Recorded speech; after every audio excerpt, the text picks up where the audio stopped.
ನಮಸ್ಕಾರ ವೀಕ್ಷಕರೇ, news prime 24x7 ಕನ್ನಡವಾಹಿನಿ ಸ್ವಾಗತ. ನಾನು ನಿಮ್ಮ ಬನ್ನಿ ನೋಡೋಣ ಇವತ್ತಿನ ಸುದ್ದಿ ಏನಿದೆ ಅಂತ. ಅಥಣಿ ಕೊಟ್ಟಲಿಗಿ ರಾಜ್ಯ ಹೆದ್ದಾರಿ ತಡೆದು ಪ್ರತಿಭಟಿಸಿದ ವಿದ್ಯಾರ್ಥಿಗಳು. ತಾಲೂಕಿನ ಯಲಹಡಗಿ ಗ್ರಾಮದಲ್ಲಿ ನೂರಾರು ವಿದ್ಯಾರ್ಥಿಗಳಿಂದ ಬಸ್ ತಡೆದು ಪ್ರತಿಭಟನೆ. ಬೆಳಗಾವಿ ಜಿಲ್ಲೆಯ ಅಥಣಿ ತಾಲೂಕಿನ ಯಲಹಡಗಿ ಗ್ರಾಮ. ಯಲಹಡಗಿ ಗ್ರಾಮದಿಂದ ಅಥಣಿ ಮತ್ತು ಯಕ್ಕಂಚಿಗೆ ಹೋಗುವ ಶಾಲಾ ಕಾಲೇಜು ವಿದ್ಯಾರ್ಥಿಗಳು. ಸಿದ್ರು ನಾಯ್ಕ ಮಾತನಾಡಿ, ವಿದ್ಯಾರ್ಥಿಗಳಿಗೆ ಶಾಲಾ ಕಾಲೇಜುಗಳಿಗೆ ಹೋಗಲು ತುಂಬಾ ತೊಂದರೆ ಆಗ್ತಾ ಇದೆ. ಬೆಳಗ್ಗೆ 7 ಗಂಟೆಗೆ ಬಸ್ಗೋಸ್ಕರ ನಿಲ್ದಾಣದಲ್ಲಿ ಕಾದು ಕಾದು ಸುಸ್ತಾಗ್ತಾ ಇದ್ದಾರೆ. ವಿದ್ಯಾರ್ಥಿಗಳು ಯಾವುದೇ ಬಸ್ ನಿಲ್ಲಿಸುವುದಿಲ್ಲ. ಹೀಗಾಗಿ ವಿದ್ಯಾರ್ಥಿಗಳು ಶಾಲಾ ಕಾಲೇಜುಗಳಿಗೆ ಹೋಗಲು ಬಸ್ ಸಿಗದೆ ವಿದ್ಯಾರ್ಥಿಗಳು ವಾಪಸ್ ಮನೆಗೆ ಹೋಗುವ ಪರಿಸ್ಥಿತಿ ನಿರ್ಮಾಣವಾಗಿದೆ. ಆದಷ್ಟು ಬೇಗ ಎಲ್ಲ ಬಸ್ಗಳು ನಿಲ್ಲಿಸಿ ವಿದ್ಯಾರ್ಥಿಗಳನ್ನ ತೆಗೆದುಕೊಂಡು ಹೋಗಬೇಕು ಎಂದರು. ಈ ಹಿಂದೆ 2 ಬಾರಿ ಅಥಣಿ ಬಸ್ ಡಿಪೋ ಮ್ಯಾನೇಜರ್ಗೆ ವಿದ್ಯಾರ್ಥಿಗಳು ಮನವಿ ಸಲ್ಲಿಸಿದ್ರು. ಕ್ಯಾರೆ ಎನ್ನದ ಡಿಪೋ ಮ್ಯಾನೇಜರ್ನ ವಿದ್ಯಾರ್ಥಿಗಳು ಮತ್ತು ಪಾಲಕರು ತರಾಟೆಗೆ ತೆಗೆದುಕೊಂಡಿದ್ದಾರೆ.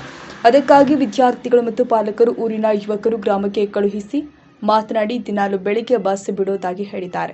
ಡಿಪೋ ಮ್ಯಾನೇಜರ್ ನಾಳೆಯಿಂದಲೇ ಬಸ್ ಬಿಡೋದಾಗಿ ಹೇಳಿದ ಮೇಲೆ ಪ್ರತಿಭಟನೆ ಕೈಬಿಟ್ಟ ವಿದ್ಯಾರ್ಥಿಗಳು ಮತ್ತು ಪಾಲಕರು.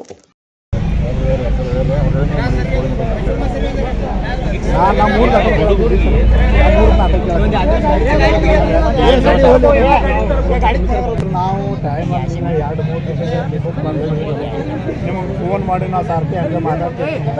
ಈಗ ನಾವು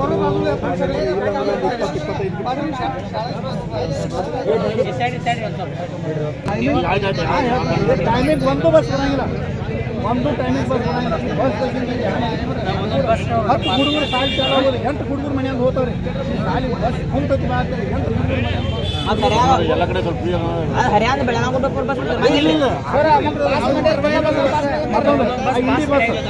ಹಿಂದಿ ಬಸ್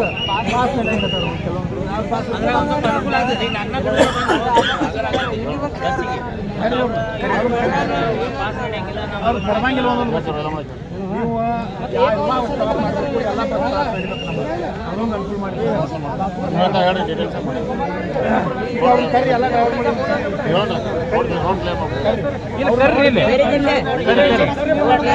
ಕರ್ರಿ